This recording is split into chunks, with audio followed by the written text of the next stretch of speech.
It's Do Time with Pastor Steph.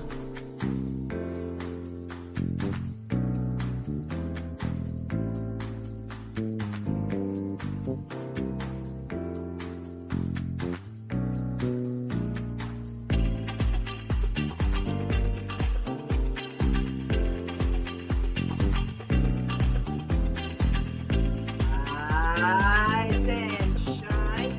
You're on with this Do Time with Pastor Steph. How are you this morning? That's what I like to hear. That's what I like to hear. For this is the day the Lord has made. Let us rejoice and be glad in it. So, where were you yesterday? Yesterday was Let's Talk About It Tuesday Church Folk Day, and we talked about signs you're in a healthy church. Now, sometimes people, all they've ever been told is just make sure you go to church. That's it. That's it. That's the only thing they think about. I got to get up in church. I got to be up in there. Grandma always said, Mom always said, but we got to make sure you're in a healthy church. And yes, there are signs. One of the first signs is the gospel is preached without any compromise. Yes. Listen, when the word of God is ready to be given, there's no time to worry about if you step in on anyone's toes, because that's what you're supposed to be doing. If you're not stepping on anybody's toes, then that is guaranteed and sign that you are not doing what God wants you to do. No, not at all. And we got to make sure that we're always doing what God wants us to do. God wants us to say. And the Bible tells us, preach the word in season and out of season, rebuke, convict. Yes, you're supposed to be giving up that word. You're supposed to be giving up that word without any hesitation. So if they saying ouch, yep, that's what they need to be saying. All right. If you're feeling ouch, that's what you need to be feeling. Okay. So if you're hearing the other people complaining that, man, whoo, I heard a word today and that thing straightened me out. Very good, very good, very good. That's one sign you're in a healthy church. Well, we also talked about the fact that worship is about God, not about a performance. Yes. You ever seen that, the hoopla? It's funny. We have some videos that I've seen over the past few weeks, now that I've been looking through videos, and they show you some children who, like, they're pretending like they're giving a sermon, and they are in it. They are committed with the and I'm like, really? That's what they are learning to do. It's about a straight performance. It's about the way you look. It's about the way this stage presence is like. And we can't teach children that that's what it's about. We can't go to church trying to find some performing that's going on, and if the choir sounds good, I gotta go to a place where the worship and praise team is high and all of this kind of stuff, and I can't do this or I can't do that in the church, because I gotta make sure that everything is, look, my makeup has to be right. And no, you have to go there to worship God. It's all about praising and honoring and adoring God. It has nothing to do with the fact that you are there for a performance. All right. We also talked about people take care of one another in that church. If it's a healthy church, they are making sure that one and each person, every individual is well taken care of. You're not going to be in a church where nobody talks to one another, where no one checks on you. Yes, People have to make sure that we're okay. Not just the pastor. Boy, you got some of these churches that dote on these pastors and nothing else matters. They don't check on nobody else in the congregation. They're not looking to make sure everybody else is okay. And there's something wrong with that. Yes, we got to make sure that sister so and so is good. We haven't seen brother so and so in a while. Is everything okay? Yes, that's supposed to be something normal, not abnormal. Okay? All right. Now, we also talk about when things are getting a little tense, that conflict is handled in a healthy manner. Yes, we can't have the church busting out in fights and cops showing up and you got to have a referee and all of this kind of stuff. No, that is not the way of the Lord. All right, we got to make sure that when conflict comes along, we can sit down, we can reason together. You know, the Bible says, how can two walk together if they can't agree? Yes, but it doesn't mean that you're going to always, have an environment that's not a little tense. Because listen, people are going to be people, and you're going to have a collision course sometimes. And once all them personalities start getting up in that room, oh yeah, it's gonna be about something.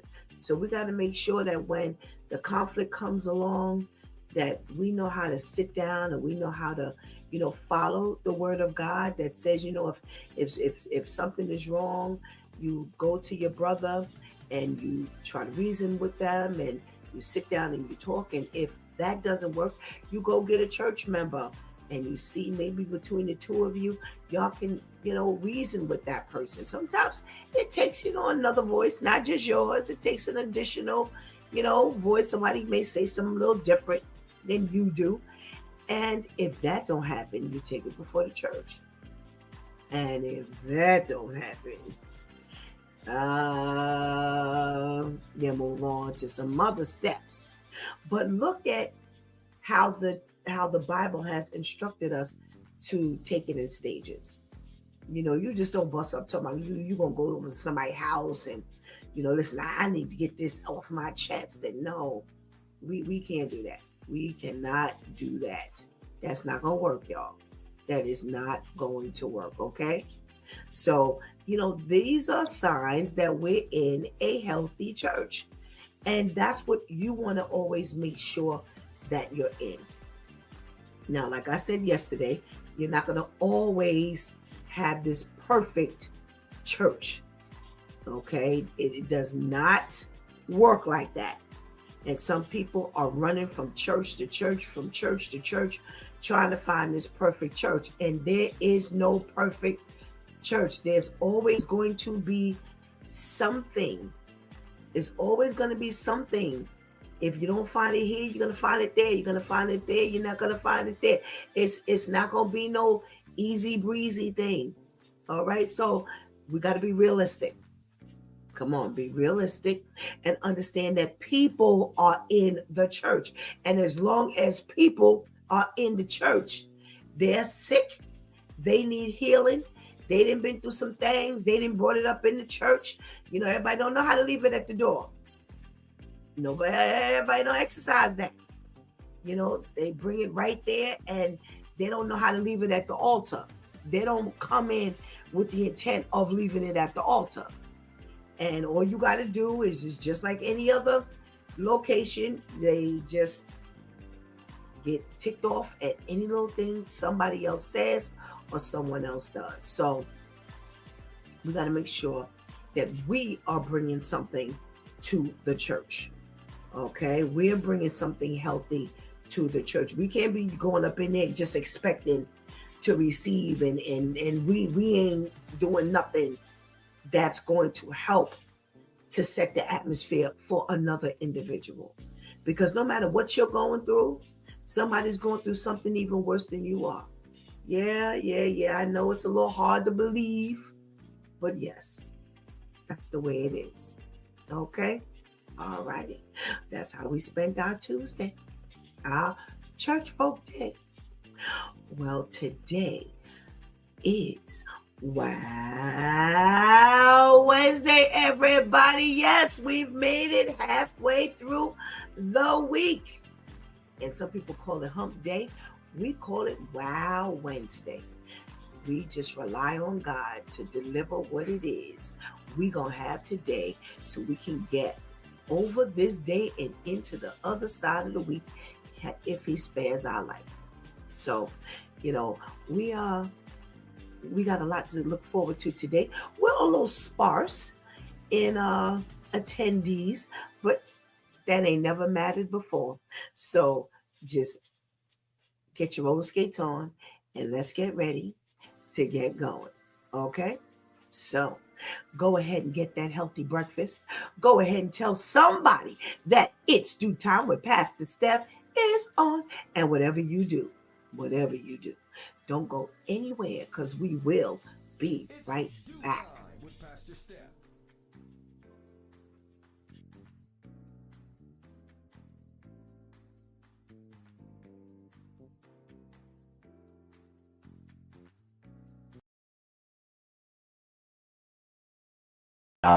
The next topic for the Black and Cardiovascular Health series is heart failure. So let's get into it. It may not be common knowledge, but 70% of black men and 50% of black women have a higher risk of heart failure than their white counterparts. Blacks are twice as likely to be hospitalized for heart failure and have higher rates of death from heart failure. And some studies even show that black adults receive heart transplants and mechanical heart pumps less frequently as well. Heart failure is a chronic progressive condition in which the heart muscle is unable to pump blood to meet the body's needs for blood and oxygen. The heart and the body attempt to compensate in many ways, but once these measures no longer work, heart failure continues and it worsens. Like and follow for more heart healthy information.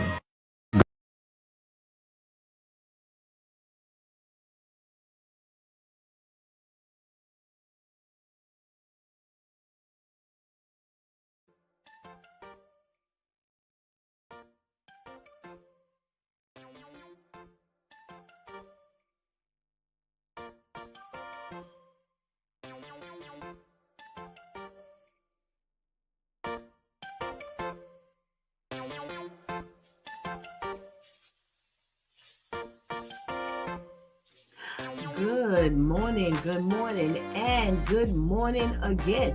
Welcome back to It's Due Time with Pastor Steph, and it is Wow Wednesday. Ooh, giving God thanks that we have been ushered into the middle of the week, and we're in our right frame of mind, and we ain't got nothing to worry about. 'Cause once God gets this day started, we good. We are good. We are good. We are good. Okay. So now that we are live, we can get a chance to talk to one another. And you know how we do in the morning. You gotta check in and let Pastor Steph know that you're in the room. Well, we got a check-in from our girl Ketty. Hey Ketty, good morning, good morning, good morning. Thank you for joining us. Oh, Terrence is back. We missed you, Terrence, yesterday. Yes, I ain't see that good morning come up. And then we didn't see you in all the chat. So I was like, if I don't get to see that Terrence today, I got to reach out and ask him, what's going on, my brother? So it's good to see you. Good morning, good morning, good morning. All righty. We got a check-in from our boy Serge. Hey, Serge, how you doing? We got a check-in from our girl Athena. Hey, Athena, good morning. And thank you for blessing our day. Athena will be on with us at the end of the month. You know, she is our resident nutritionist. Yeah. She comes, she brings it. Boy, I can't wait to see what she's got prepared for us in a couple of weeks. Yeah, it's going to be hot because she's always got some good stuff about what's going in our mouths. Yeah. So listen, I know y'all about tired of hearing Pastor Steph's voice because you know what day it is and you know what time it is. It is Wednesday morning. It is time for our socially conscious segment with our girl Vivian. Let's say good morning to Vivian. Good morning, Viv. Good morning. Happy Wow Wednesday. How are you, Pastor Steph? I am well. Thank you. Look at that smile. You just all smile because you get to see me first thing in the morning, right? Look at I see how bright your face is. How are you? I'm well, thank you. How are you? I am well, thank you. I am well. You know what I always like to ask? What you got for us today? All right, today on Socially Conscious, we are starting off with a warning to anyone who is out there looking for a place, an apartment, a house. According to reports, scammers are finding new ways to get their posts on legitimate rental websites, only to pull the wool over your eyes, as they say. One man by the name of Corey Crockett, who is looking for a new rental in Manhattan, says that he had 3 experiences with scammers in a matter of 24 hours. After using sites such as Street Easy and Redfin, he says he was looking at listings. He saw one that urged would-be renters to text the number in the photo before emailing the real estate agent.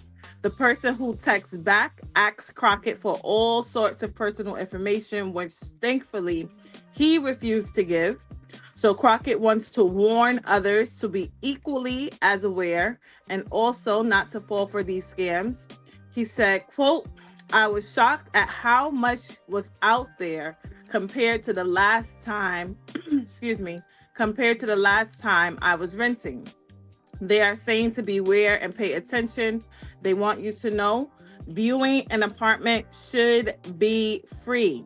You should not have to pay to just look at an apartment or a house. Also, the only information one should share with somebody upfront is your name and maybe your income information.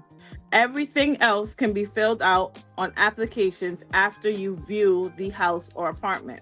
And if you feel something is too good to be true, it probably is. So go with your instincts. We know rent is expensive. Mortgage is not cheap.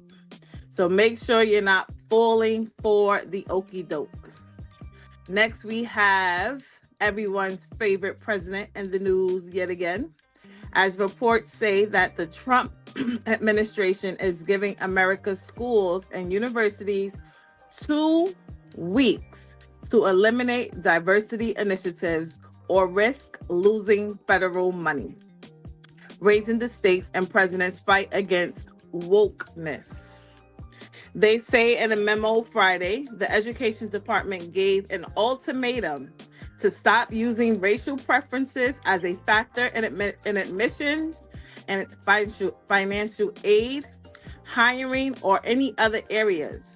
Schools are being given 14 days to end any practice that treats students or workers differently because of their race.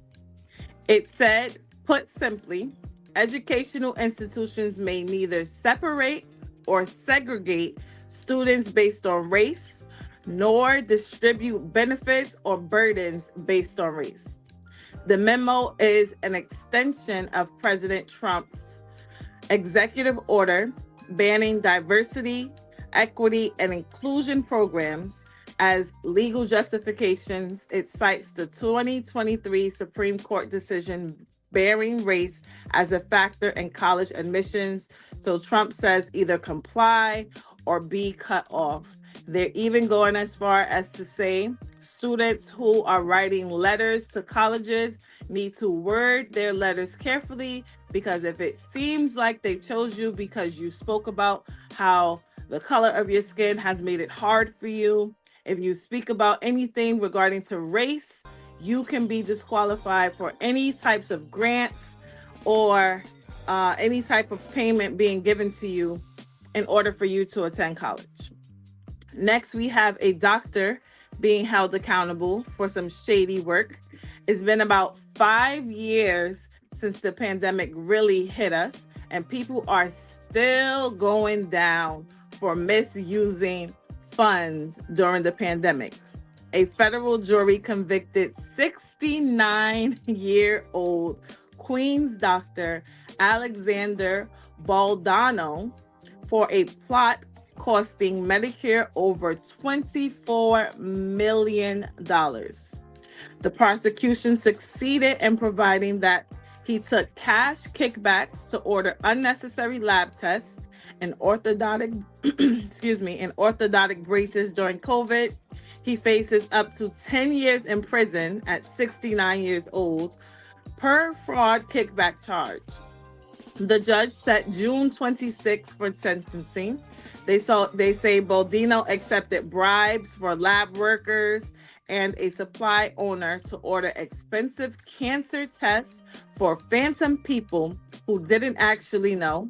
He held testing events at assisted living centers, adult daycares, and a retirement community back in 2020. They say he briefly met with patients there. Then he billed Medicare for services he didn't actually provide. Several patients testified during the trial that they had never met this doctor, nor did they receive any test results from him or his people.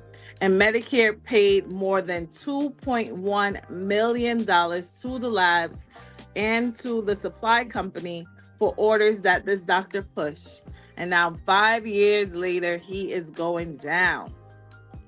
And now for our wow story of the week, we have a tie. Our first is a listener submitted story. Have you ever been in a situation where you're having a conversation with someone who just doesn't understand the plight of Black people? Have you ever spoken to someone who just denies racism, and no matter what you say, you just cannot get them to see the light? Well, 52-year-old Robert Lee Noy feels your pain, and he had a brilliant idea. So Robert was arrested for allegedly kidnapping a woman and forcing her to watch the landmark 1977 movie Roots. Reports say Noy is accused of abducting an unnamed woman of an unidentified or unspecified race, then holding her captive, where he forced her to watch the 9-hour movie Roots so she could get a better understanding of racism. According to a criminal complaint, they say when his captive tried to move or leave or look away, Noy ordered her to remain seated and watch the movie with him, or he would kill her, spread her body parts across Interstate 380 on the way to Chicago. Noy was arrested on Monday and now faces charges of first-degree harassment and false imprisonment.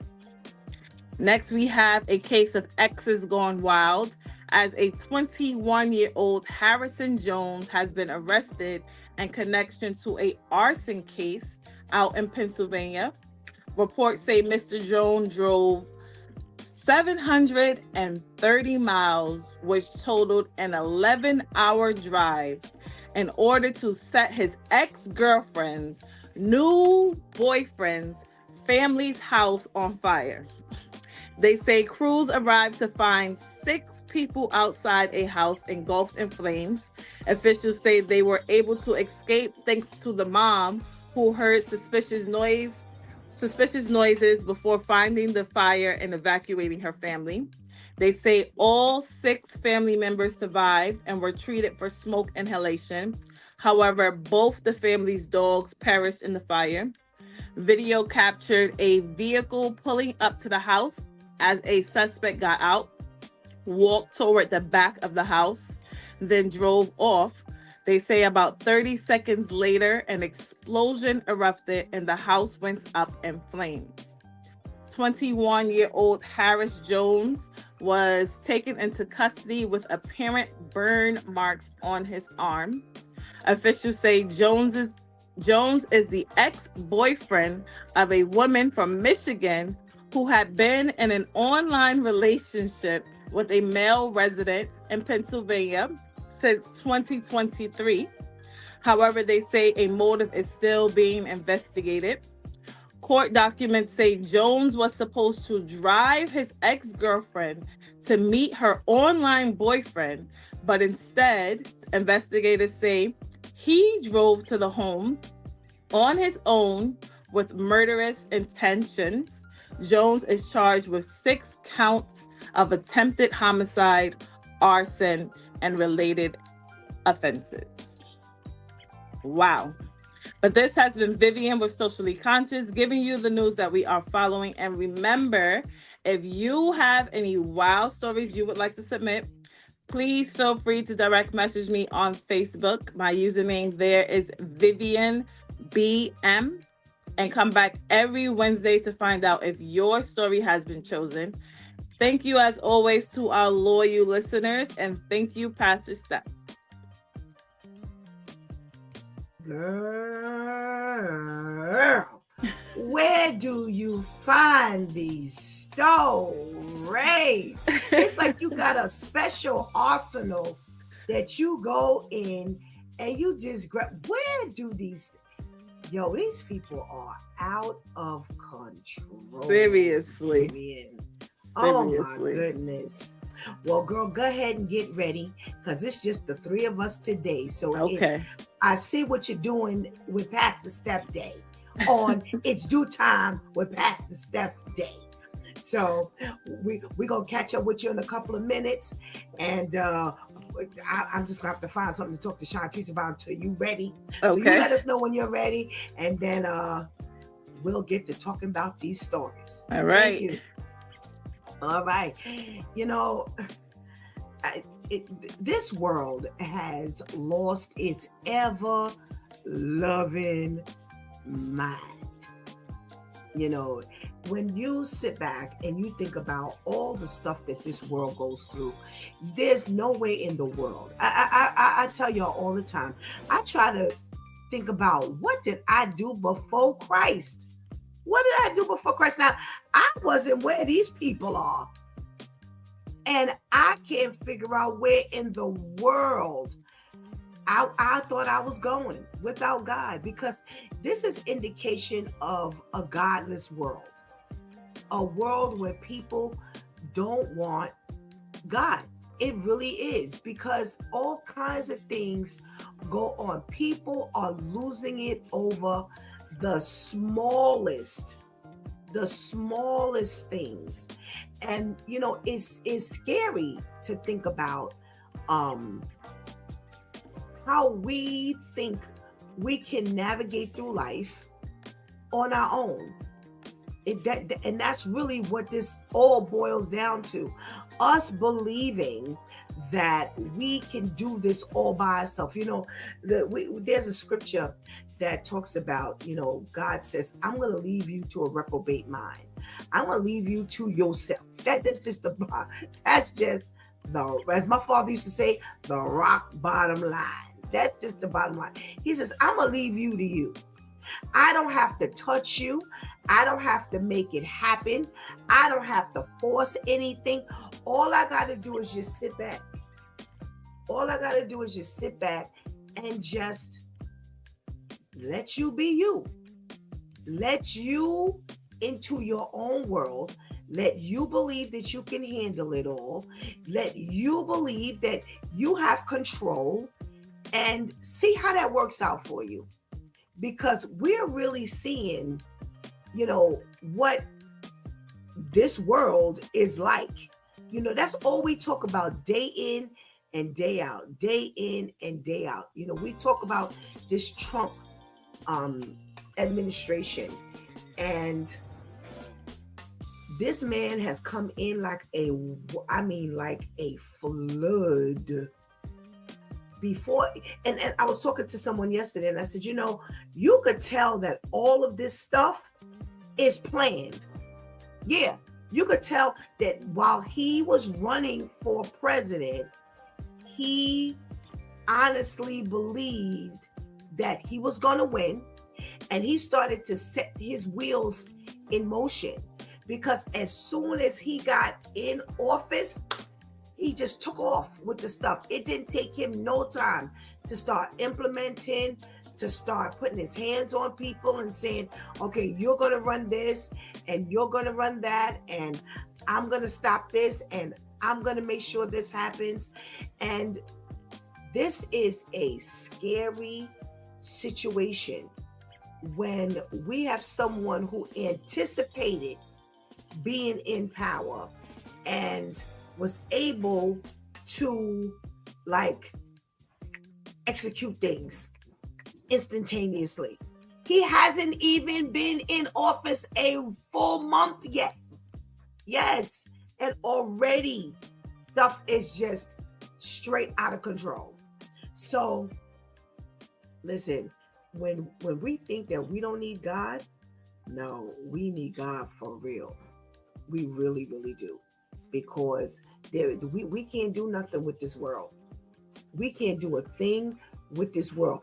We can be in this world and we don't have to be of this world. But if you plan on being in this world without Jesus, you are going to be of this world, because this world is going to draw you in. It is going to suck you up. It is going to chew you up and spit you out. And before you know it, you're going to be all cuckoo. You're going to be all cuckoo. You know, I've been watching a lot of TikTok and Instagram, and I'm really kind of utilizing some of our resources now that we are video. You know, I don't have to do all of the talking and telling of these tales, because listen, can nothing tell it better than a video. Nothing tell it better than a video. And I'm actually seeing up close and personal the way of the world and how they really believe that this stuff is straight normal. Yeah, you're the one that you look abnormal. And this world, the enemy has had an opportunity to really suck people into believing that what's normal is dysfunctional, and what's dysfunctional is normal. Yeah. This here, you really got to have your head on straight. If you don't have your head on straight, you're going to be cuckoo. You're really going to lose it, because all of the normalcy is going to become normal, whether it's normal or whether it's dysfunctional. And then you're going to be all twisted, because you're going to believe that the crazy stuff is the normal stuff, and the normal stuff is the crazy stuff. Terrence says Trump's got a lot to prove to everyone that went against him. Yeah. Yeah, and he promised if he ever got another opportunity to get back in that president seat, he was going to sock it to us. And boy, is he keeping his word. But you know what I love? That we serve a God that is bigger than Trump's word. Yeah.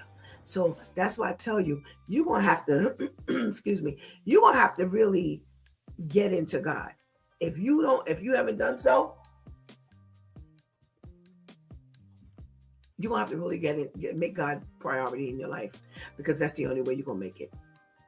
That's the only way you're going to make it. When I look at those videos, when I listen to these stories that Vivian brings, when we do the stories every day, yeah, we really see how crazy and twisted this world is.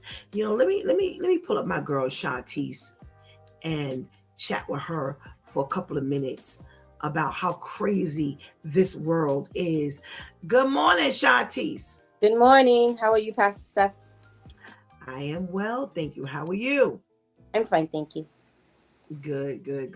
You know, I was talking about how crazy this world is, and how, you know, we better jump on the bandwagon of Jesus, because if we don't, we're going to be sucked up into a situation that is going to be quite crazy.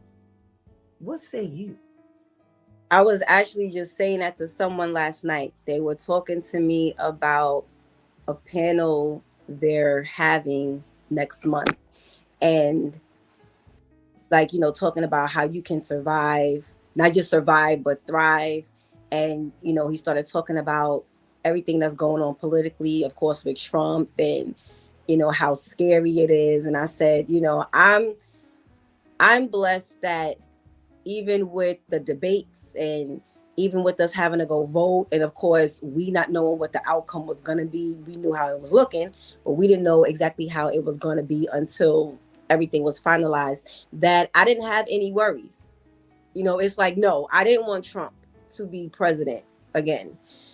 But I wasn't sitting there shaking. And he was like, so many people had anxiety. And I said, yes, I've heard a lot of stories and situations where people were legit like anxious and having panic attacks. And oh my gosh, and Trump is about to be in office. And I'm like you said, Pastor Steph, what a mighty God we serve, that we are good.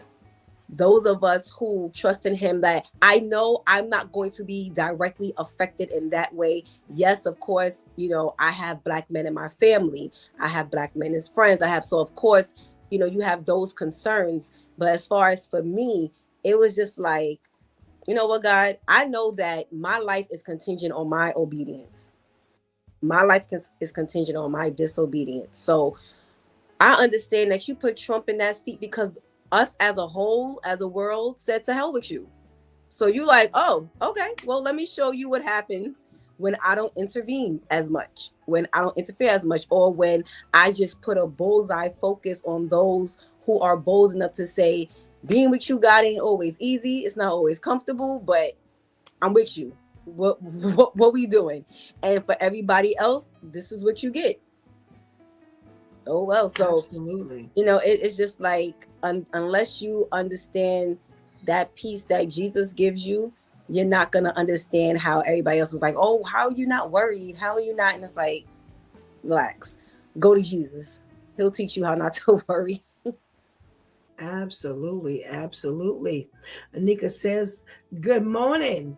Yes, with Christ, there's a peace that no one understands. Absolutely. Absolutely. And thank you for chiming in. I forgot to say good morning to our ladies who hold it down for us and keep us moving in this live world. And that's Shantice. Thank you, Shantice. Good morning again. And our girl Anika. Thank you, Anika. Good morning. Thank Yeah. you for holding it down for us. And yeah, there's a peace that only Christ brings. And you won't really know what that peace is in this crazy mixed up world. You won't know what that peace is if you don't have Christ in your pocket, if you don't have Christ leading the way. It people really say, oh, that's what they say. No, that's the only way you could really stay sane. Yes. That's the only way you can stay sane. And people don't understand, I said to the gentleman last night as well, like, everyone is like, oh, you should be focused on this, you should be focused on that, da, da, da. And I'm like, okay, but God doesn't have me focused on that right now, whatever that is. And it may be something beneficial for me when it's time for it to be beneficial. It could make a lot of sense. But if I don't know how to handle whatever it is God is teaching me to focus on now, if I get to that, I'm not going to know how to deal with it. So what does it matter? Everybody's trying to wrap their head out. And I'm watching people trying to wrap their head around some of the most complex things. And I'm like, but you don't have common sense over there. How you think you about to get this over here? How, Absolutely. To them, it sounds like you sound crazy. Like, but how are you not focused? You can get this money, or you can get this car, you can get this. And I'm like, okay, but if God doesn't teach me discipline overall all my life, the car gonna get repoed as soon as I get it. Right. Right. I'm good with money. I could be good with money, but because he's showing me that every other area of my life, I don't have discipline. After a while, I'm not gonna have discipline financially either. So there goes that opportunity, But again, like you said, but to them, you sound foreign. You sound crazy. Yeah. Yeah. Crazy. Thank you so much, Shantice, for just chatting with me. You know, we can always throw down. Um, I love my due time crew. I can always just chat with them. And you and your girl Vivian are going to hold it down for us today. So you might as well bring Vivian on up. Shantice, you on to something with that. I agree. Terrence agrees with you. Shantice. See, Terrence, our life was kind of missing some stuff yesterday. With all them amens and all that good stuff going on in the chat room yesterday. We missed you, boy. We missed you. Vivian, we said we gotta Right. send Terrence the message. We managed. We managed. You alright. God always gets us through. And you know, when Tamika reached out and was like, I can't be on, I was like, oh, okay. So I wished her, you know, a wonderful day. I said, oh, it's I see what you're doing with Pastor Steph Day. Yeah. Oh, I got my girls on with me this morning. And let's get to talking about some of this crazy socially conscious stuff going on. As you started out, Vivian, anyone who's looking for housing, you need to be on the lookout for the scammers because, you know, these websites have predators. And we can even look for a place to live without having to worry about the scammers and the predators. And this one guy said in one day, 124-hour period, he had three experiences that were negative and possibly, you know, got some extra information that he wasn't even ready to give. Shantice, what, we can't even look for a place to live. Goodness gracious. Wait, so did Vivian say that they were charging you to go view the apartment?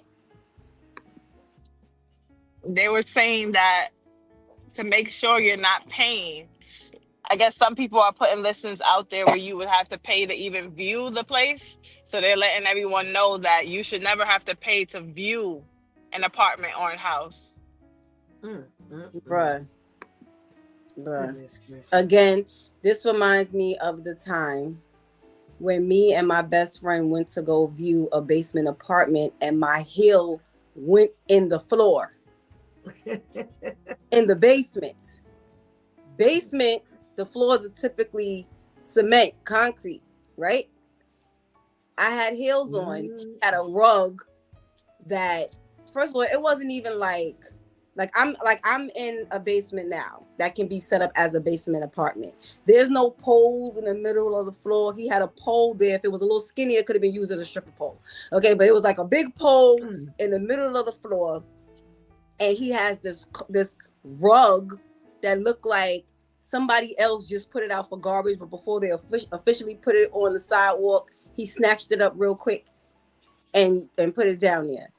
And I'm walking and I'm like, did my heel just go in a hole? So I would pay to see this when the bathroom, I could sit on the toilet and just reach my arm over and grab a Sprite out the refrigerator. I'm like, why is the refrigerator right here next to the toilet? What is happening here? This is what I would be paying to see, because I can guarantee you those real good looking high-rise apartments are not the ones that they really trying to scam you on. It's these little rinky-dink ones that look like a trap house that they trying to tell you need to pay to go see. People always got something that they trying to get you on. I don't get it. I get it, but I don't. Vivian, we are at the point where we gotta be aware of people potentially charging us just to look at a place. And this to me says a lot about just where people think your head is, your desperation point. That's where I want to. That's what I want to point out. They think you're so desperate that you would actually look, you would pay to look at a place? Some people might just be that desperate though, because Yeah, if yeah. you're attempting it, that means you've gotten away with it before. You ain't gonna keep putting it out there. If you tried it once and didn't work, you ain't gonna keep putting it out there unless you've been successful before. So people really Mm-hmm. need to wise up. Like I said, apartments, especially depending on where you're looking, they are not cheap. So if you see this listing with these beautiful pictures and it's a 5 bedroom, 2 bathroom, all of this, and they asking for some low amount, keep on looking because it's not real. So just make sure you're Yeah. being safe. When I heard that they was getting people's food stamps, even though people have the benefit card and they get into people's social security money, like ain't nothing sacred, ain't nothing safe anymore. Nothing safe. Yep. So you just have to be Yep. careful out there. Even when looking for an Yep. apartment, even when looking for a home, make sure you're paying attention to what they're asking you for, the information you're giving, and don't put nothing Mm-hmm. online. Don't put Right. nothing online that you don't have to. Absolutely. They really prey on people, and that's the scary part because, like you said, they've gotten away with this before. And there are people who just don't know the do's and the don'ts to Hmm. looking for a place to live. And they would put out their personal information. They would put out there um, uh, uh, some stuff that, would make them vulnerable, to being scammed. And when you speak, take somebody with you that knows. I Yes. understand this desire to be independent, but there's somebody who knows. Yep. There's someone who knows. Please don't do it. If you don't know, be willing to say I don't know, because it will keep you from getting scammed. Or be in. So don't let your pride get in the way. Please don't let your pride get in the way. You wanted to say something, Shantice? No, I said, or you be independently homeless. Right. Right, or Independently penniless. broke. Right. Right, or Right. penniless. Yeah, and then where are your chances of moving then? Because you won't have any money. Forget about anything else. But you could have you could find the best place. But if you've been scammed out of your money, then when you find something good, you're not gonna have anything. Tara Mm. says, I don't play with scammers at all. If they can steal food stamps, they can do anything. They are like little trumps. Somebody just told me that their food stamp card got hacked. And I'm like, yo, these people are crazy. They It, are doing everything. They it are was doing safer with everything. the booklet, Pastor Steph. Remember the little booklet and you have the letters? Yeah. Hmm. It was safer. Yeah. They need to go back, Yeah. because at least you fight. You might hear about a lot more fights on the news. Like so and so followed so and so to the store and tried to snatch their booklet out their hand or something. You could fight for that, but all these virtual hacks, and now you got to try to trace it and do this, that, and the third. It's worse than it don't got worse than credit card scamming. It is. It really Oh, is. we're It not going really for that. is.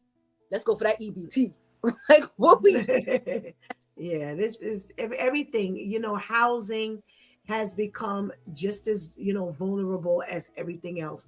So again, please, if you don't know, ask someone. It won't hurt you. It'll benefit you. We're talking about this Trump administration, and they're giving schools, students. You will possibly lose your funding if you are indicating DEI methods, or what in the world is going on? You can't write your letter to a college a certain way, because if it seems as though they giving you preference or choosing you because of your ethnicity, then, oh, Vivian, please help me. It's sick. It's really sick. And the way that it was termed to make it seem like it's benefiting people, you cannot segregate or pick someone based off of their race. Like, just the terminology is sickening because you're trying to make it seem like you're doing a good thing, but you're really not. And if you're not giving Right. money to the minority, if you're not giving money to colored people, where is the money going to go? Because your kind don't need it to go to college.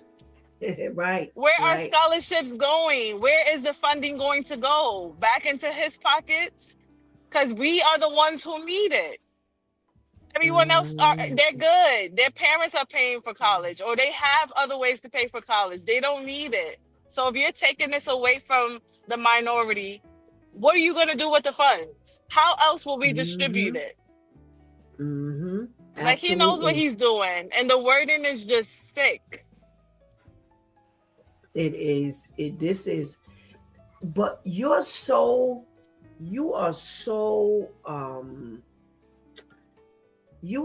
adamant about being involved with everything that you're you're touching everything. Why are you bothering with this, Shantice? What is this? So what does this have to say for HBCUs? Because I thought that stood for Historically Black College and University, which means I ain't got no business looking like white Ashley Trump applying to HBCU, because I'm really going to stand out, because that's not predominantly where my race goes. So if I write to one of those schools and say something real casual, like, I've always wanted to go to an historically Black, university to learn more about my culture or stick with my culture, then what? And I agree with Vivian. That's where my mind went also. So I don't understand and this is why I say they love us so much to the point where they hate us. I remember once upon a time, y'all fought against us going to school with y'all. Now y'all want to be down. Okay. Now you're telling me that you're now going to interfere with the funding, the free funding that I could get. I could be smarter than half of y'all, but for whatever reason, financially, I cannot go. So now you're trying to interfere with that. How about you do something like, I was watching something last night. Oh, I was watching A Different World, because it's on Netflix now. I was watching Different World last night, and I was like, it's really sad how, of course, because this is scripted, everyone stayed at Hillman College up until grad school years and beyond. But there are, how many cases do you know where I'm a freshman in college, a sophomore in college, but now I can't be with my friends anymore because I can't afford to complete my junior and my senior year? How about we figure out a way to cut down the tuition for whatever race, not just for minorities, not just for Black and brown people, for any race? Why are we paying so much for tuition? Why? And then half the time you make us take classes we didn't already took in high school. So now I'm paying for high school all over again. How about you do something like that, where regardless of your race, you focus on the fact, like, listen, we're paying for transgenders in the armies to get a sex change. How about we take that money, pay the professors, and even if the students paid something, they may just pay like $200-$300 for the semester, and that could be the little funds for, what do they call it? Some universities and colleges call it the cafe. That's where you can go and sit and have access to all of the computers and tech stuff and all of that. Okay, cool. But what are you doing? Why is it that y'all want to be down so much that y'all just trying to cut us out of everything? But then you gonna want the Black professors there.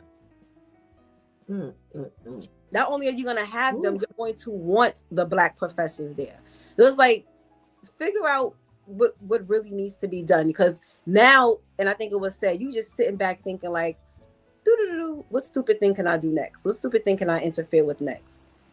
Okay, what are we doing? Absolutely. Terrence says, yes, Viv, you're right. He's trying to give more to the rich. Yeah. This just stay out of stuff. Just leave. He is ensuring that he has his hands in everything. Just stay out, stay away. Go find something to do. Like, yo, you in everything. Find something to do. Uh, so we've got this convicted doctor who 5 years after the pandemic, he's being smashed for accepting bribes for phantom people, um, and assisted living scams and billing Medicare for work that he in services that he has not provided during COVID. During COVID, and here it is 5 years later, and they're snagging him. And at, I think Vivian said 69 years old, he has the potential of going to jail for a long time. I mean, over $24 million. Yo, you really out of control. What do they need to do with him, Shantice? Whole thing. Yo, They when Vivian was giving the story, I was like, got him. Because I'm waiting for them to arrest the powers that be behind that COVID vaccination. Because that was another scam. That's why it was nothing for us to pay you to come and get the shot. To give you money or to give you what were they handing out one day over here? Gift cards. Yeah, gift cards. Yes, but gift cards. All these people on the line, everybody get $150. That's not even a drop in the bucket for them because of all of the kickbacks that they were getting somehow, some way. So he's just one of the many that are going to get caught, and they figuring that because COVID is over, and in that sense, majorly, that they done got away with it. No, you didn't. They're noticing. So now you're being sentenced at 70 years old. You're not gonna have access to any so you can't bail yourself out. I'm pretty sure you probably didn't even get somebody who be willing to do it for you. It's just like what y'all really thought y'all was on the come up. And it's nothing worse than you think you're on the come up and God says, psych your mic. And it's like and pulls the, you know what I'm saying? Like pulls the carpet from under you and you like, oh dad, I'm lower than I was before I started. How you scamming on people? Like, why? All the money y'all make money. So doctors are broke now. Like yesterday, rapists had feelings. Now doctors are broke. So now you got to scam. Already people can't get health care. Already people's copay is crazy. All that goes to y'all. I don't understand, Pastor Steph. Wow. Well, give Vivian back on the screen for us, please, so she can add in her 2 cents. Viv, we're talking about robbing Medicare, pretending like you're helping old people. You thought this scam was going to be live and working. Yep. And I'm sure as the time went by and nobody said nothing, he thought he was safe. Yep. And then when them investigations started coming, he was back there sweating because 5 years later, and now you going down. I knew he had it. I know he was shocked to see that they were still paying attention to this. Because so many people use COVID as a chance to do some real stupid things, thinking that they weren't going to get caught. When they started handing out money, I'm like, no, if I'm not putting nothing down to try to qualify for nothing. If I don't qualify, then I don't get it. I'm not playing with them. Even when they was talking about them stimulus checks, I was like, what is that going to mean for us in the future? Like, I don't want no money that don't belong to me because they're going to come back for it. So I'm sure when he thought 2025, we good. Nope. Now you 69 years old and you going to prison. Yeah. And they said 10 years for each one. For each kickback that he received. 10 years for each kickback. So you're going to be 70 years old, possibly getting some 100 years Like, it's Wow. so, like, why? Why would you even play with them like that? And Mm, it was Bill Cosby. mm, mm. Terrence said they let that old man do that. It should not take 5 years to see it. It's a lie. Once again, using him to cover something else up. We got to stay woke. I don't agree, actually, Terrence. Here's my thing. I honestly believe. Remember now, they gave out a whole lot of money to a whole lot of people, and y'all have to remember it takes time to go through this paperwork. Mm-hmm. This ain't gonna be something you're gonna find out overnight. And I just saw something yesterday about a guy, to a regular everyday guy who accepted the PPE loan, and he said they were banging on his door, and he opened the door with no problem because he was like, I didn't do nothing, so they must got the wrong person.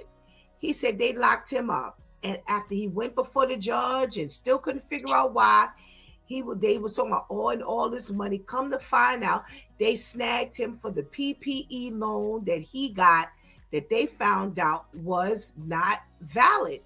And this, let me tell you something. I've worked in an office for over 30 years.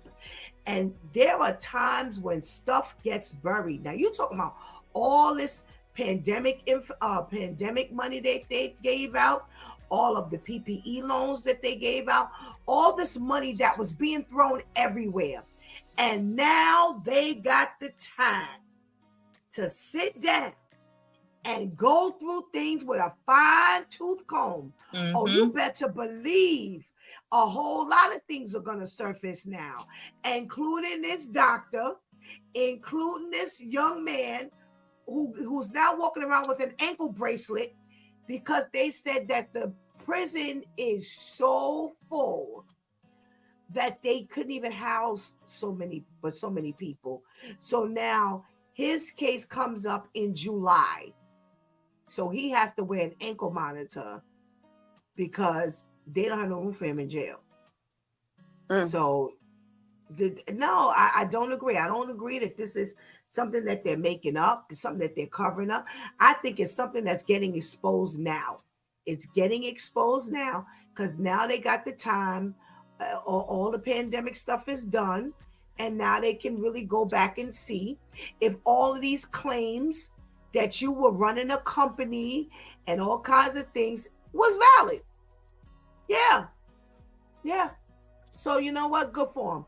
Good for this doctor. If you're 99, go to jail for ripping people off. And you know what? If they were to do a whole lot more investigating, they'd find out a whole lot more doctors were ripping off Medicaid and Medicare and all those other places, billing people for billing these insurance companies and things like that for stuff that they didn't even do. So you know what? Good for him. Good for him. Good for him. Good for him. Now, there's a funny story in this church regarding the Roots TV series. And now here it is. He's not the only one who wants to show somebody Roots. I'm calling the police. He gave me a idea. Pastor Steph almost had. Oh my goodness gracious. The DVD. Yo, he was holding this woman hostage to make her look at Roots so that she could understand the plight of the Black person. Oh my God. Vivian, you got first dibs on this one, girl. How do you even come up with this stuff? You know what I'm gonna do? I'm gonna kidnap her and I'm gonna make her watch Roots. Like, how do you come up with this plan?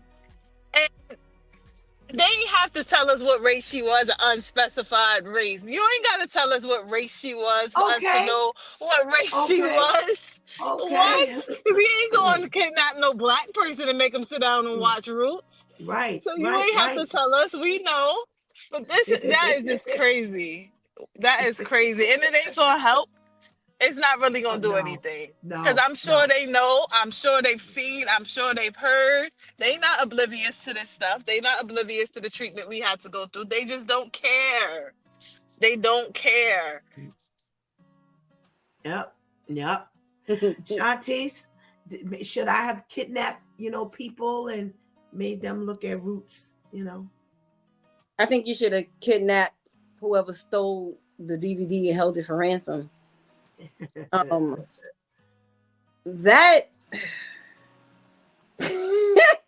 unless you tied her up and made her watch the Roots marathon, like made her watch Roots, then watch Queen, then watch Amistad or Amistad, what was the name of it? Then watch some. But I want to know, what did that do for her? Is she now down with the culture? Is she now gonna wear kente in February? Is she now a Karen? Is she gonna walk around apologizing to every black person she sees? Like, what was that going to do except get you locked up to now where you can't watch anything? Right. Now you didn't kidnap her and make her watch Roots. Now you can't watch nothing, or you gotta watch whatever they put on in the mess hall. So how? I agree. How was that going to? So you commit a crime so that she can understand the plight of the black person. Like, what are we doing? Oh my goodness! Kidnap her to show her how they kidnapped us and tortured us. You didn't even kill that thing, so now she can live to tell a story as to what you did to her. Did you make her popcorn? Like what? I don't understand. It's like we just make matters worse. Listen, just slap Karen real quick and tell her she's racist and move on to the next white person. What you done invested all this time for her to now be the next one with the woe is me story on the news, and your black face is plastered up. Like, come on, bro. We already look bad in the media. Thank you. During Black History Month, we have another black person plastered up on the screen as the perpetrator, not as the victim. We're victims. This our month, bro. We're victims this month. No, we're now the perpetrators this month. Thank you, whatever your name is. And now nobody wants to watch Roots. Not even us. Because now we're going to remember how you kidnapped Karen and made her watch it. So now we don't even get the joy and sitting there and get mad at the man because you are the man now. Thank you. Thank you. Thank you. Well, that's what I was thinking. I'm saying to myself, so you kidnap her, you threaten her life, you threaten to kill her and put her on the highway, kill her on the highway or whatever you threaten to do. And that's supposed to make her understand. Oh, Lord. The black again, a person without a plan. And you two of all people know how I am about a person without a plan. Because this is the way we look. This is the way we look. I could not believe when I was listening to this story. I'm like, Vivian can't be serious. She's got to be in her made up notebook. Because you can't make this stuff up. Right. You really kidnapped and threatened her life while forcing her to look at the plight of black people by showing her how vicious and savage we can be. You're the reason why we're like this now. See what y'all did? Y'all started it. I'm like, whoa, boy, that was a poor sell. I'm sorry, that just did not work, brother. You should have sat down with some other people, and maybe you could have got a real plan going on, because that was very poorly executed. Terrence says it's not funny, but it really is. It is a joke because you now just killed the main message you were trying to bring. Like, that's just dumb. All right. This 21-year-old man is connected to an arson case. He drives out hours to his ex-girlfriend's new boyfriend's family's house. Again, what kind of plan is this? What kind of plan?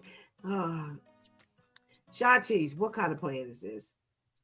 Now you set the parents' house on fire who has nothing to do with this. This is a plan. This is why they say when you date someone, you date. Oh, didn't you just say it, Pastor Steph? You said you just saw an Instagram video when they said when you marry a man, you marry his past, his present, and his future. Yep. So it's the same thing with dating, obviously. You date their past, their present, and their future. So now that's some of the questions you need to ask on the first date. Is someone following us tonight? Do I have to look over my shoulder? Who was the last person you dated? Or do you have a Miss Parker where every time you go on a date, she popping up and destroying and sabotaging the date? Because this is just they don't went past just getting at the new boyfriend or girlfriend. You now taking it to where you going to their family. They don't have no control over who their child is dating. They're not kids. They're not teenagers. They have no control over that. So what point were you like the black man with Karen? What point were you making with now setting the new boyfriend's family's house on fire? What was the point? To show your love? To show how serious you serious about this thing? I'm willing to take out the family, and I'm gonna make him watch and suffer. He ain't gonna be with you. Like what? Why? And this will just help us to make sure as women that, and sometimes it doesn't work, but for the most part, that, because we don't know that part of the story from what I understand. Make sure you break things off, break them off properly. This is why we can't be jumping from one relationship to the next, making sure. And see, sometimes Pastor Steph always criticized me before about giving too much information to whoever I was dating new. But sometimes some things need to be said. Okay, because again, I need to know if I gotta be looking over my shoulder. Don't have now we sitting here at dinner, now somebody come and clock me over the head. And now you sitting here crying. No, you gotta lay this stuff out. But I don't know what the point was. And now this poor family, now the dogs done died and all this because you crazy. You didn't kill the dogs. What the dogs have to do? Oh my gosh. What did the dogs have to do? So we gotta rise as a people, y'all. And we gotta this was mental health that turned into wickedness. Okay? This isn't the end of mental health. It's mental health that turned into wickedness. That you're so out of sorts that you can't fathom the idea of your ex moving on to the point where you're now going down the generation. It's like, I don't know. Thank God he have kids. Vivian. The whole thing was messed up because you're dating this guy online since 2023 and your ex-boyfriend was going to be the one to drive you to your new boyfriend's house and you thought that was a plan? Wait, I missed that part. What? Yes. I was hoping one of you said it because I was like, I know I didn't hear this right. Yes. He was supposed to drive her to meet her online boyfriend of 2 years. But he got the information of where they were going to meet and he went by himself and set the house on fire. She set that up. Nah, she ain't set that up. She really thought that was going to be the plan. Right. She thought that was fine. She thought that this was a plan. Yes.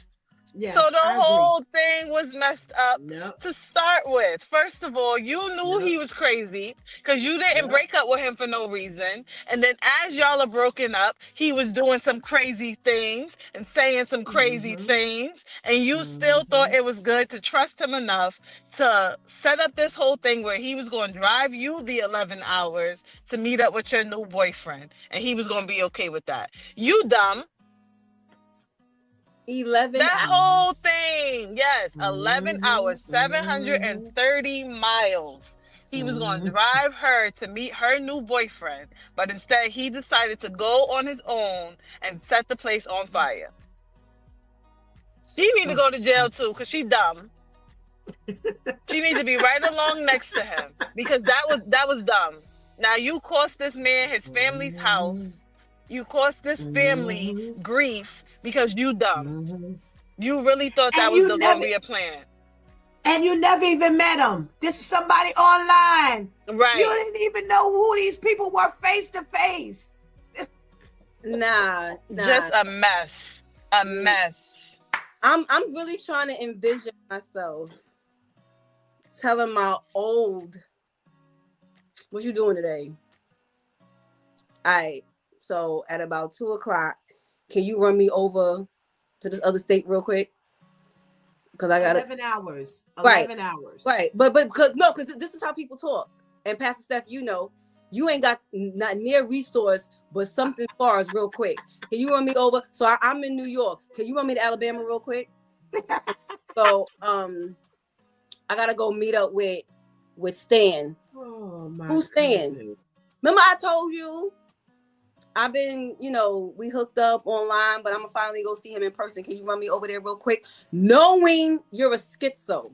First of all, even if you weren't, but why am I asking you to facilitate me with another man? Right. Me knowing you're a schizo. I did this because I wanted to showboat, or I wanted to make you jealous, or such. Nobody is. I almost feel like Anika. No, if we really got to get this slow, we need to pause. And Pastor Steph, you need to do the altar call, and you need to tell people to surrender to Jesus. If she was really that oblivious, where you had no ulterior motive, because as a woman, I agree with Vivian. You know how slow he is. You know how crazy he is. You would really risk this? Do you know how much can fester up in you when you drive down the block and let yourself think about some things? You didn't have somebody drive almost 800 miles thinking about you having sex with another man, and you don't think somebody was gonna get set on fire? Nah, she wasn't all that stupid. It was something. If she didn't send him out there to rob him, like Pastor Stephen gave some other stories, you did it because you wanted to see some expression on his face or something, and you was gonna get some gratification out of that. Because I completely missed that part of the story. That makes no sense. I don't think she did it Vivian. to make him jealous. Me either. I don't think it. Well, I don't think so either. Oh. No, I don't think so either. I honestly believe that she thought it was okay. Listen, you cool with your ex, right? Right. That's the way she felt. She felt she was cool enough with him. Yo, we good. I want to go meet my new whatever y'all calling them these days, and I need to go. It's an 11-hour drive. I need the company. I ain't got nobody else. Maybe she figured she couldn't tell nobody else that she was about to do this stupid thing here. Go 11 hours, to meet somebody. And can you drive with me? Because 11 hours, you need somebody to help you drive.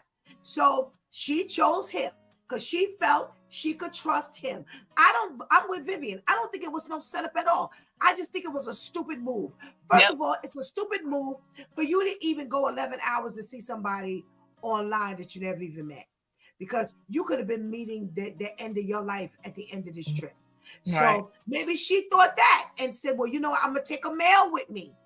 And, I'm only going there for a little while. You go stay at a hotel. You wait for me and I'll go, see him or whatever. And you put the gun in his hand when you gave him the address, because what I do agree with the both of you is she knew how twisted he was. You know who you done dealt with. You know what you could trust him with, and you underestimated this. And now for an online, imagine how his family and him feel. An online date cost you your dogs. 2 of the dogs are now not living. The whole house is gone because you trusted somebody who trusted somebody. Right. I don't think it was a setup at all. I think it was just a stupid move. Wait, I just texted a couple of my friends who are my exes to ask them, and I'm waiting for the response, because as you're talking, I'm like, okay, again, because you're right, Pastor Steph. It's well, I gotta go to Home Depot real quick. Can you run me over there? And it's like if we're supposed to be friends and you hear this and you say okay, then like Vivian said, that should have been another alert for me to realize there's something wrong with you. Right. Because one of them just said no. I asked, would you drive with me 11 hours so I can go meet a man I've been dating online? And they put no exclamation point. If you're okay in my stupid plan, then we ain't really friends. So that should have definitely been a right. But that's scary. That's scary that I'm that bold to, like you said, Pastor Steph, not only put myself in that situation, but then invite somebody else into that situation and really think nothing of it. Wow. That's not boldness. That's just stupidity. You're right. I was going to say it again. It's you're just not thinking. You're just stupid. And this shows you how carefree and callous your decisions are. You're just not smart. Because again, that could have been the end of your 11 hours. And like I said, it's probably a part of what she was thinking. Do I go 11 hours to somebody I don't know? So let me take so-and-so. And so-and-so. Now, so-and-so could have had the plot going, but definitely not her. I don't see her having the plot at all. I just see her being a ditzy dummy. Because he ain't even woke up in there until nothing. He walked up and he walked behind the house with the bomb to blow it up. So if she was setting something up, he would at least try to get something out of it first. Yeah, this is one stupid girl. Serge says he probably saved her life from a family of cannibalism. Serge is stupid. Hey, you never know. Listen, whether he saved her life, there was a bad ending to this trip. And this just goes to show you that we can really just make some bad decisions. And, Viv, they don't talk about the ages of these people. Well, he was 21, so I'm sure she wasn't too far behind. I was about to say, if they're older than 25, we really need those to go. Yeah, he was 21, so I'm guessing they were all around that age group. Yeah. So she's got to be in that age group as well. Wow. Let this be a lesson to all of us. I'm going to say something. I just wouldn't have been surprised if it were an older person. These days and times, everybody's just making these just unwise decisions. Mm-hmm. And this, when I threw my hands up at 21, my thought was, well, what else do you expect? These are kids. They're not thinking. They might have been getting high. You don't know. These people, they are liable to do anything and everything. And all I know is, excuse me, somebody ain't got a house because you could not work out this whole dating thing. Let me ask you something real quick before Vivian goes. Millennials, this online dating, what how appealing has it ever been? And I'll start with you, Vivian, since I have the least amount of time with you. How appealing has it been? It was appealing in my former life. It was appealing in my former life. I couldn't tell you why, but once what was it back then? MySpace and all that stuff started coming out. Mm-hmm. It was appealing because you're meeting people that you either thought that you knew before, or you're meeting new people. And I don't know what it was, but it was a thing to do back. I guess now today too, but for me, it was a thing to do back then. Okay. Did it intrigue you to meet people online? Did you feel like you were getting an opportunity? A lot of people use online dating because they don't like that up close and personal, meeting. I don't want to have to leave my house to go meet people, and then I end up not even liking you or enjoying your time. And was that was that a shortcut in a sense to getting this jump on meeting somebody that you could possibly end up dating? Not for me. To be completely transparent, online dating was a thing for me because of insecurities, because I felt like I had a Okay. better chance of meeting somebody online than in person, and also because of my mom's strictness. I wasn't really allowed to go out all. Okay. It wasn't no be in Okay. before the street lights. It was come straight home after school. So that was the way for me to Okay. meet somebody, and that intimate, type of, exchange without having to leave the house and risk coming back home and getting my butt beat. So for that's what it was for me. It wasn't really, um, oh, I have a better chance of connecting with somebody because I don't feel like going outside or anything like that. It was insecurities, and it was my household. I had a better chance of meeting somebody, period, because I wasn't allowed to be outside. Oh, okay, okay, okay, okay. I mean, it makes sense.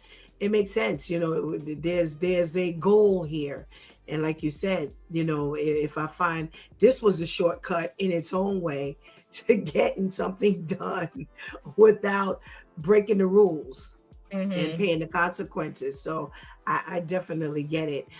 Thank you so much. I got like a couple minutes left with you. Thank you so much for your contribution into today's conversation. Before you go, is there anything, any piece of advice you'd like to give someone who's going to be online dating and then deciding to go visit the person in person?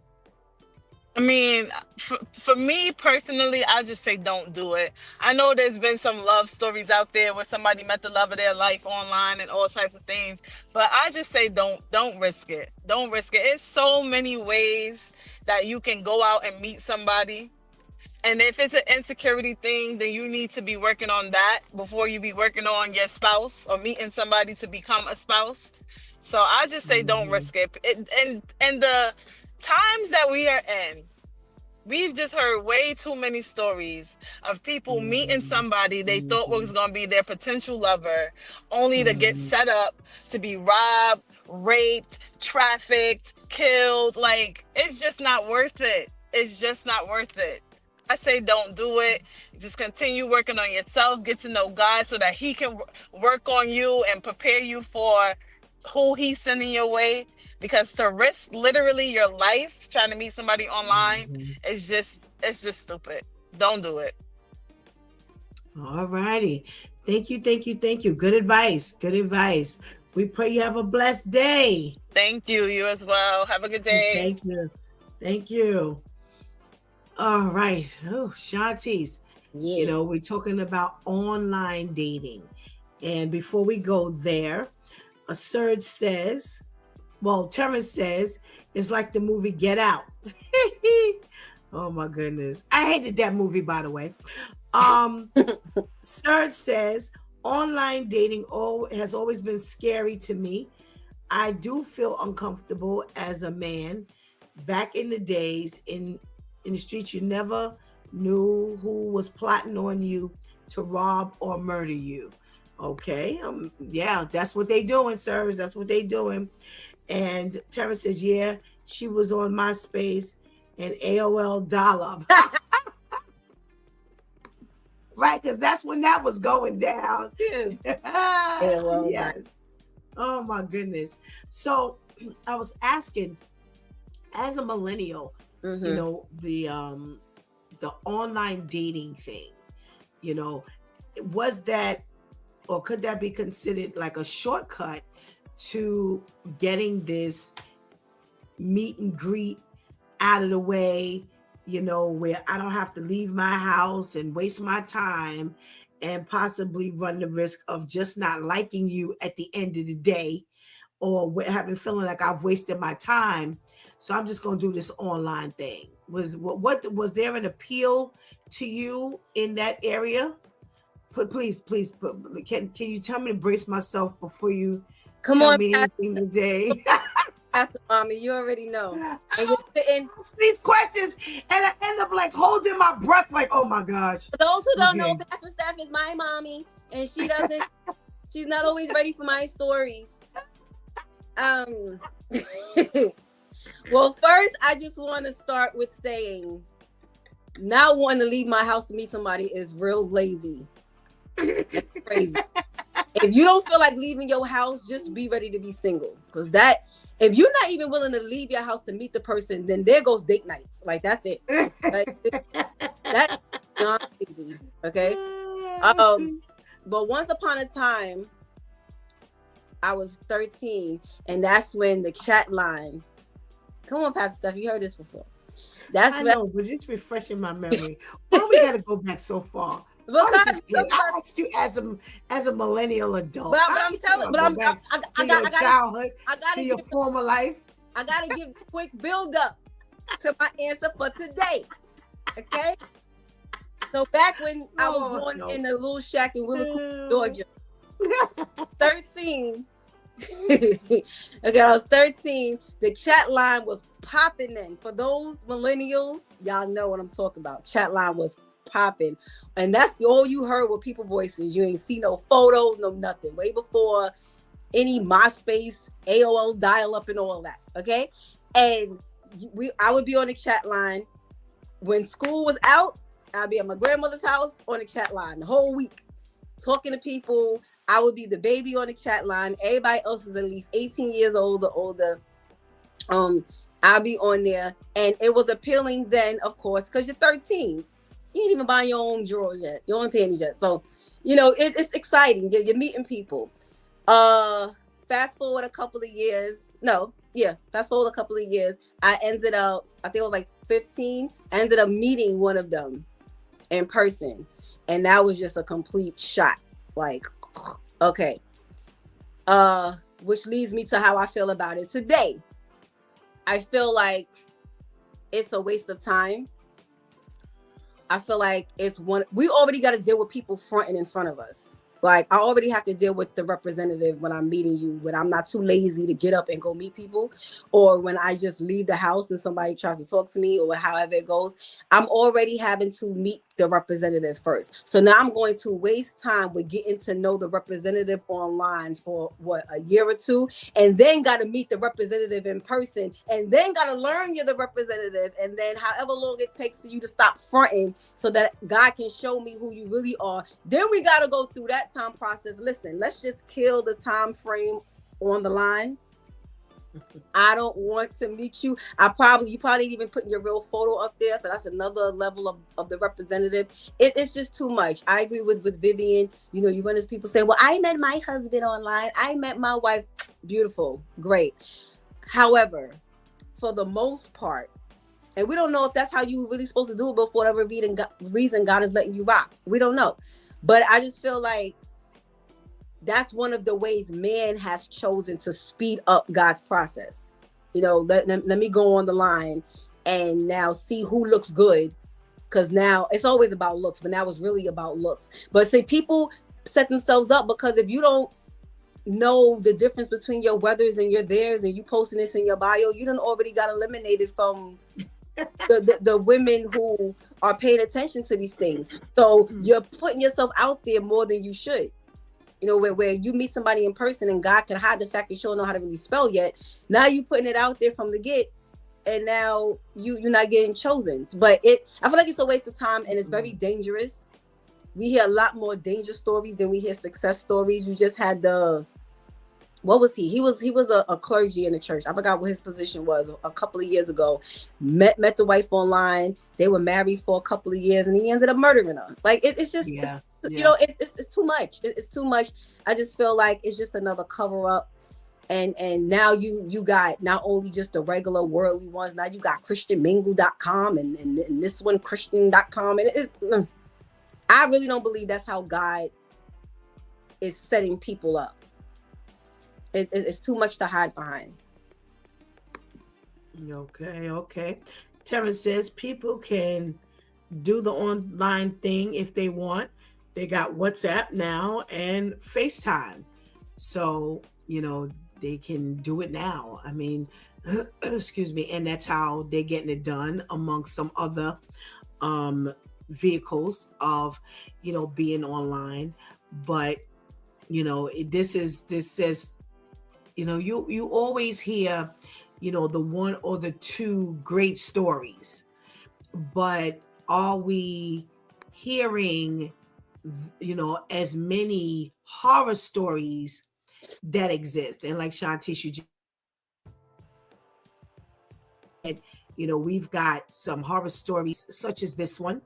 We've got this is a situation where, you didn't even get a chance to meet the person. Right. And already, because of your poor choices, it could have cost somebody their home and all their belongings and their life, but it could have cost someone their life in another way, and there's no way of you telling this online, because by you hiding behind the computer, it does not expose ultimately who you are.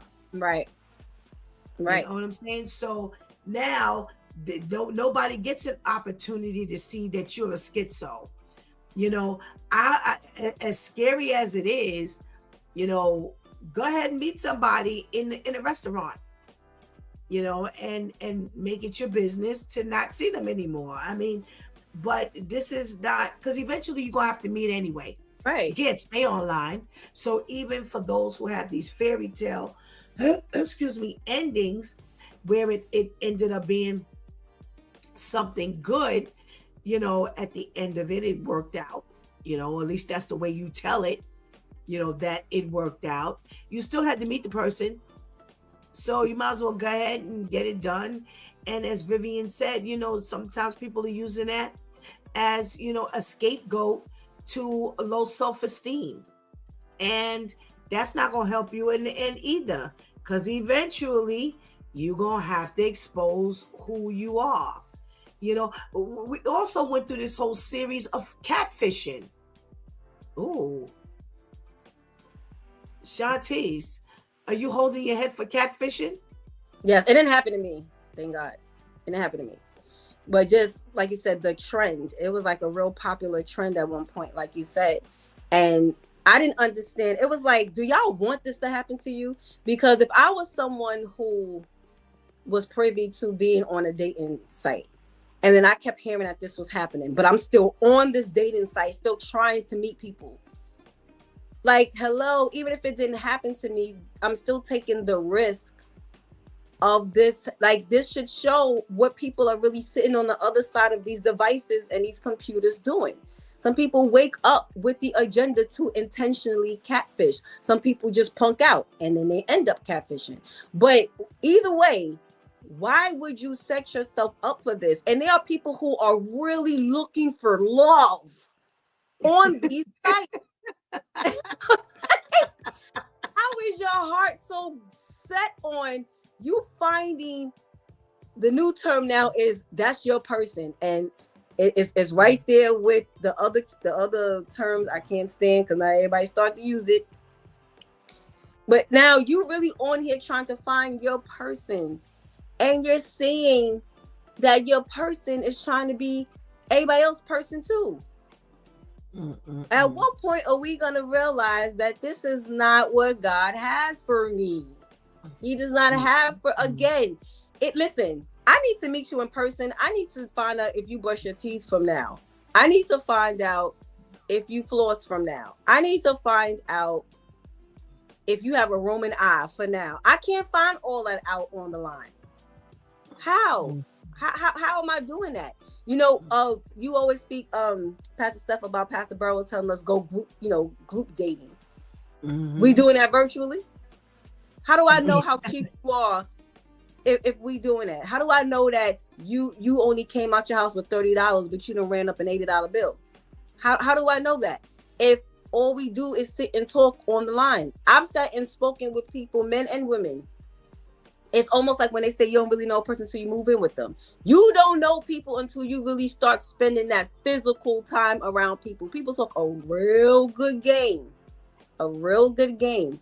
But you're risking, you done got yourself all pumped up to go meet somebody in the park or at the restaurant or at the bar, and then they don't show up. And now, like Vivian said, now your self-esteem all low because like, why me? This is what they do. It ain't got nothing to do with you. But now you're internalizing this because you're really looking for love on this site. It's like we just set ourselves up and don't realize or don't want to admit that we set ourselves up for this stuff. There was a whole show called Catfish. Yeah. Like, what do we do? Yep. We got some we got a comment from Anika. No matter online or in person, creeps are creeps. I'm just trusting God to lead me to who he has for me. Amen. Serge says, I got catfished when I exchanged numbers with a girl who wasn't the girl I exchanged numbers. Mind you, the number exchange was face to face. Shaking my head. I can't make this up. But come to find out, she gave her older sister my number. But funny thing is, we hit it off for a bit. Wow, Serge. So she went and got you. I used to do that. I would go to a guy and get his number for my friend, but I would let him know it was for her, not for me. I wouldn't act like it was for me, but then slide her the number. No, I would like, listen, she like you. You got a girl? No, good. Give me your number so I can give it to her. But I ain't let him think it was for me. That's different. Wow. Yeah, I never heard of that one, Serge. I never heard of that one. That's a new one. You know, I asked Vivian to give us a piece of advice, and I'll ask you, what would be your advice to someone who is your age and who would consider online dating, trying to find what they call them now? Your person? Yeah. Oh, yes. Yes. I would give the same advice the Lord had me give to myself. Because I don't want people to think I've arrived. Sometimes I need these reminders as well. But let God teach you how to date him and Jesus and how to date yourself. And while you're making friends for God, see how I threw that in there, Pastor Steph? While you're making friends for God, you never know how God is going to set that transaction up. A lot of the times, the Holy Spirit works, God, Jesus works, where you could talk to them about something and pray about it and wail and cry, whatever, and then God has you move on to something else, and then out of nowhere, bam, he gives you the answer or he reveals things to you. It's not always right then in that moment.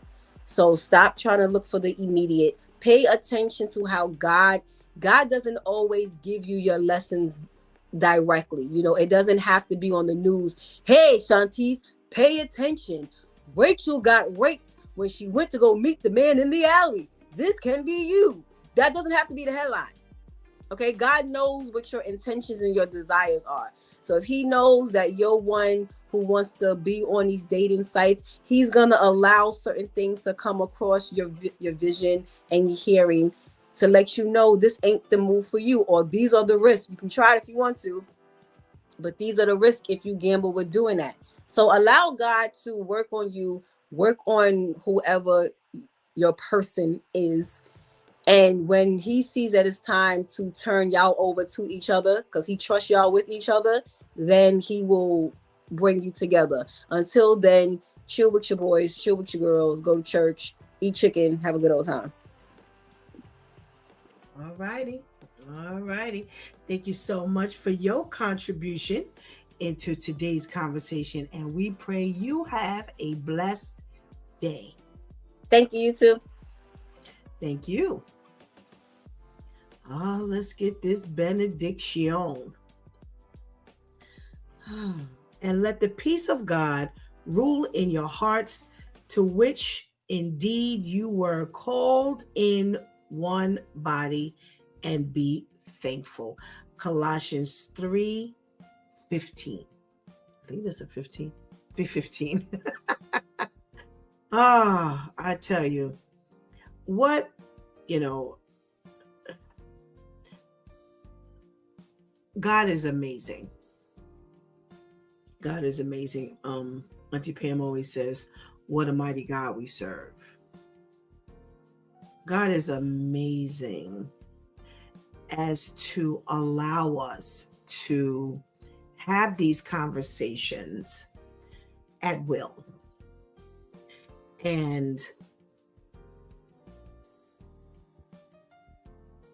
teach us via this method. We don't, like Shanti said, you may not get that message, that alarm that says, bam, bam, bam, bam, bam. This is for you, Stephanie. This is for you. But through someone else, through seeing someone else's experience, you will learn, you will grow, you will understand. And that's a wonderful God, that I don't have to step in the hole in order to learn, but that I can watch someone else's mistakes and learn from the mistake myself.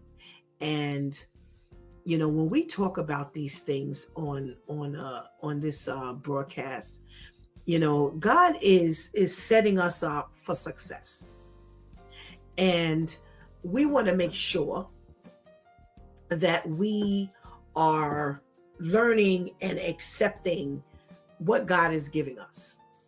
I really have to give God thanks. I said to Shantice the other day, I had a very wise grandmother who was the pastor, and you could talk to her about anything. There was no topic you couldn't talk to her about. She was on it. She was on it. There was no like scratching her head. It was like she was just, no matter what time of day, no matter what time of night, because you could call her at 3:00 in the morning and them faculties would be running, man.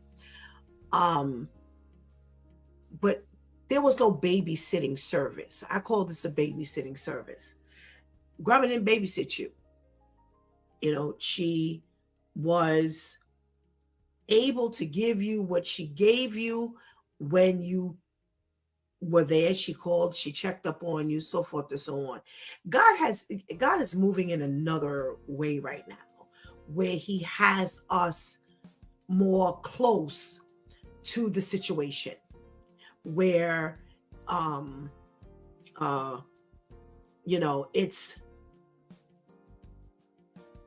it's different. It's more intense. Why? Because it needs to be more intense. That's how serious it is. Back during the day when we could go and talk to grandma, we ain't have no online dating. You heard Shantice say it was a chat line. That's the most you got. You got a bunch of voices on the phone. Pastor KL, he's been on here and he's talked about that online, that chat line thing as well. And that's the most you got. Now you've got this catfishing going on, where now they turn this visual into something.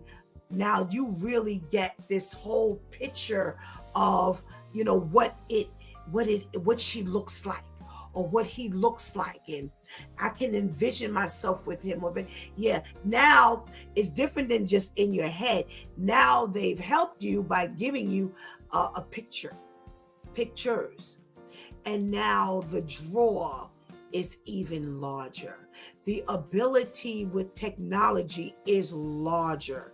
So now you need this babysitting service. Now you need people talking to you just in your face, and that's what God is giving us. He's giving us this in your face treatment, this in your face paying attention to you, you don't have to wonder if God is paying attention to you, because he's in your face now. And he says, I don't want anyone to perish. So he's got to turn this thing up, because the enemy has turned his stuff up. I remember asking God at one point, I said, why is it that everything you give me is now? When I tell people and give people a message and I tell them things, it has to be now. Get it together now. Just yesterday, I had to give a message to someone, that now message. And I remember God saying to me, he said, because the enemy is snatching up his people in droves. He said, and I got to get to my people before he does. That means that God's got to turn this thing up to get our attention. He's got to turn it up. He's got to make it more intense to pull you in. And this is why a platform like It's Due Time with Pastor Steph is available to us, because it can't be all churchified. People have already been to church. They've heard that presentation already. Or you got the other set that don't even they have no desire to go to church. And they'll tell you, I want to go to church. This church hurt has turned me off and I can't get there. And, and now they still looking at a job. They still dating. They still hanging with the same people, but they can't go to church. So God has had to turn everything else up so that he gets to his people first. That's an awesome God. That's a God that loves us, that says, listen, I didn't throw out the lifeline. Either they gonna take it or they not. I didn't did my job. I said, I don't want to see anybody perish. I didn't already did it. If they caught it, they caught it. If they don't, they don't. No, we don't have a God like that. We got a God that just keeps going and keeps going and keeps going. He's better than the Energizer Bunny. He just keeps going and going and going and going and going, and he doesn't stop. He doesn't stop. He doesn't stop. Because let me help you with something here. Even when he backs away and he allows stuff to happen to you to get your attention, he's still not stopping. He's still not stopping. You know why? Because he didn't close your eyes. That's when he stops. This is why you got to be on the real side of this understanding that once you dead, you dead. Ain't no going up to no heaven and now looking down on people and you somehow got a second life up there. Why would God take you from down here to hold you up there? To do what with you? To do what? He don't need no help. He don't need no extra angels. He don't need nobody helping him to do nothing. When you're gone, you're gone. And that's when your time is up.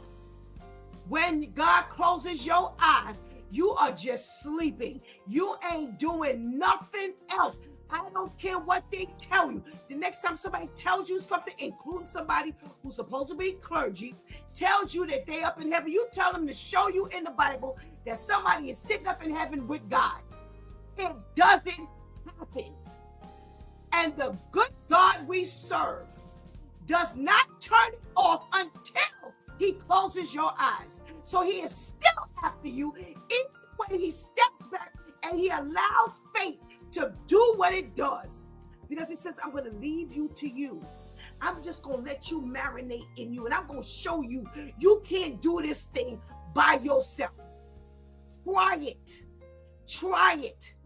And maybe, just maybe when you see you can't do it by yourself, you'll say, you know what, God, I'm all yours. Because I really see I ain't got no control over this. I just can't do this by myself. The enemy is bigger than me. Because see, that's what God wants to hear.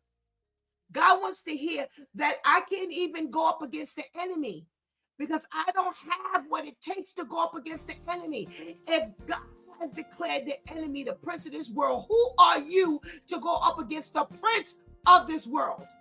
Good or bad, you cannot go up against the enemy. You have no control. You have no ability. Why? Because your flesh and spirit is already weak. Your flesh and spirit can't do nothing. Your flesh and spirit ain't got no fight at all. So we serve a God that says, I'm not giving up on you until the day is over and you are stretched out in somebody's morgue.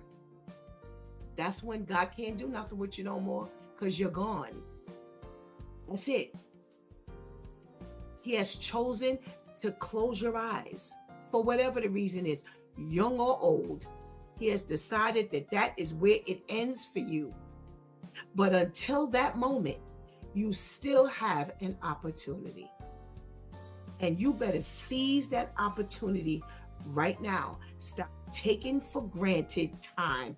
Time belongs to no one but God. Time ain't yours. It's a gift. Ooh, did I just say that? Time is a gift. It's more valuable than money and anything else. Nothing we get isn't a gift from God. So that's the way you say thank you, by giving God your life.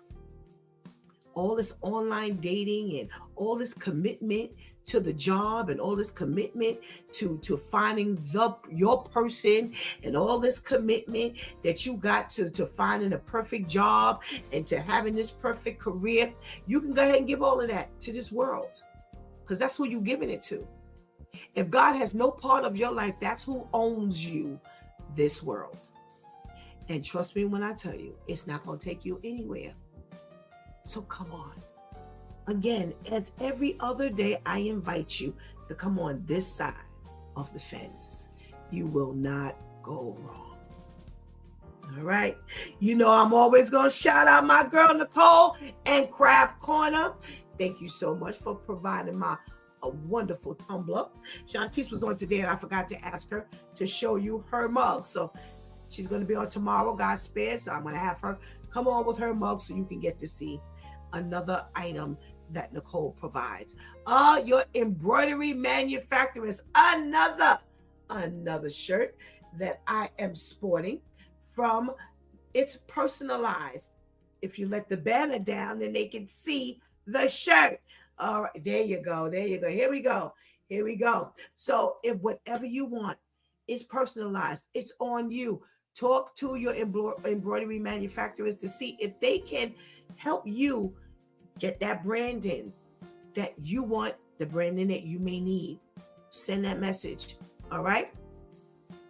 You've been watching It's Due Time with Pastor Steph. Join us Monday through Friday from 7 a.m. to 9 a.m. where we discuss matters of the heart, mind, and spirit. As you go through your day, be sure to set your mind on things that are above, not on things that are on the earth. They will only serve as a distraction. Remember, prayer changes things. It's Pastor Steph signing off. And I want to thank my Due Time crew, the ladies who always show up big time. Thank you for hanging out with us and helping us do what we do. Again, keep it going in the chat. All right. Please do not miss this opportunity to give Christ your life right now. Please do not miss this opportunity to strengthen that relationship with the Lord right now, because later is not promised to anyone. Please, we got to get these numbers up. So here's what I'm going to encourage you to do. Click the like, click the subscribe button, click the notification, and share. The more you do that, the more our numbers go up. And if you want to see us a little bit more, then make sure you subscribe and hit that notification bell, because it will remind you whenever we come on this YouTube channel. And we've got a whole lot of ministries going on. We've got the Word Prayer Project on Sunday nights. We've got It's Due Time with Pastor Steph Monday through Friday, 7 a.m. to 9 a.m. Eastern Standard Time. We've got My 2 Cents on Thursday nights at 7:30 p.m.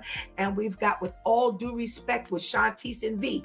You just got finished. Got their own show. Go back and listen. They just had an episode on Friday. Make sure you show up whenever they're on. All right. So until tomorrow, God spares, where it's Therapeutic Thursday. Until then, I love you.